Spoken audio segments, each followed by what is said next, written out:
And now to help us paint a more comprehensive picture, we're being joined by Dr. Glenn Deason. He's a professor of international relations at the University of Southeastern Norway and an editor at the Russia in Global Affairs Journal. We're also being joined by Olena Tregeb. She's the Secretary General, Independent Defense Anti-Corruption Committee. Thank you so much, both of you, for joining us on the broadcast. Hello. Now, Donald Trump has said that he did not want a wasted meeting after a plan to have a face-to-face talk with Vladimir Putin, which was now put on hold. Now, Dr. Deason, let me come to you first. How do you view this statement? Well, I think that in any diplomatic efforts, especially controversial ones, there's both opportunities for what can be achieved, which has to be weighed against the cost of possible failed diplomacy. Now, it's no secret that the European leaders are fiercely opposed to actual diplomacy. They haven't talked. They boycotted effectively diplomacy for the past 3 years. And after this meeting between Trump and Putin was announced, what we saw was the Polish coming out suggesting that they would not permit any flyover. They would force Putin's plane down.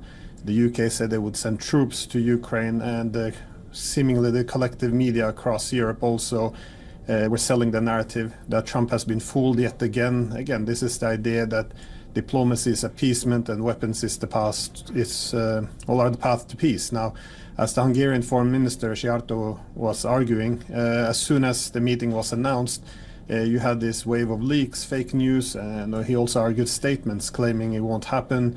And again, this is what we've seen over the past few years. That is quite extraordinary, that when Trump was threatening to send Tomahawks, which he very openly said would be launched by American contractors, so this will be a direct American attack on Russia, and these weapons could carry nuclear warheads. Again, it could trigger a nuclear exchange. The Europeans were excited that America was walking away from diplomacy and instead going, the idea of going escalating against Russia. And as soon as this was taken off the table, we saw more or less panic across the continent that somehow peace might break out. Now, one can argue that, of course, that there's some legitimate concerns that the peace terms being imposed on Ukraine are very humiliating and unfair. And I would put myself in the camp who argues that these demands are over the top. But the Europeans have been consistently opposed to any serious diplomacy, which is why they don't even want to pick up the phone, and they're quite open that if they can get an unconditional ceasefire, this would be an opportunity to send more weapons to prolong the war. And ideally, the Ukrainians can serve as a front against the Russians for a few more years while the European countries prepare themselves for conflict. So again, this is, in my view at least, a fight to the last Ukrainian. Right, we hear you, Dr. Deason. Now, Ms. Tregeb, would you agree with what Dr. Deason has just said? Do you think that perhaps it's a callback to the Alaska summit, which yielded no concrete results, and the White House decided to shelve plans for a second Trump-Putin meeting, and it may be an attempt to avoid another similar scenario here? Yes, absolutely. Well, it is much more simple than what the other speaker has just described. Russia has no incentive to stop the war. Trump understands it.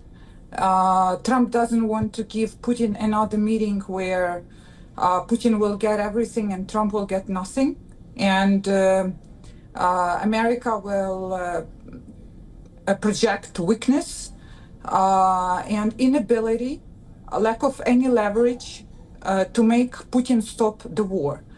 And therefore, why to meet him in Budapest? That's the main reason. If Putin really promised something, if Putin really demonstrated readiness, Trump would meet him already 10 times by now. But in reality, for Putin, this war is the most important thing. It's more important than economy of Russia. It's more important than how he's perceived currently in the world. He wants to invade and destroy Ukraine. It's a genocidal war.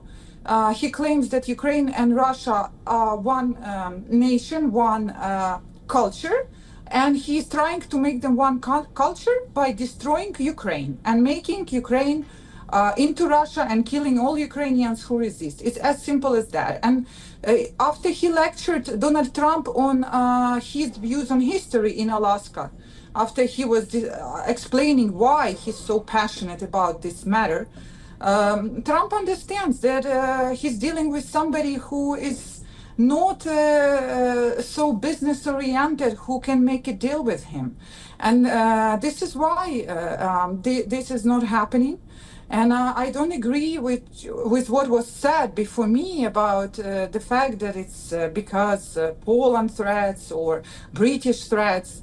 No, it's because Putin didn't really promise anything to Trump. And there is inside the United States. I just came back from Texas and from Oklahoma. These are states that voted for Trump almost 100%. People there support Ukraine, and they are very unhappy with how Trump is handling Russia. They don't understand why there are no actions to push Russia, to make Russia to want to stop war, like increase pressure on Russian economy, give Ukrainian more weapons.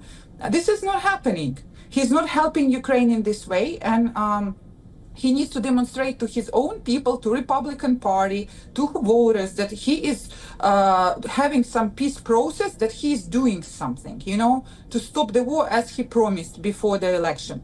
But this is just an imitation, because in reality there is no peace process on the White House says, although the White House says there's no immediate plans for a Putin and Trump summit, do you think the door is still open, perhaps through back channels of future diplomacy here?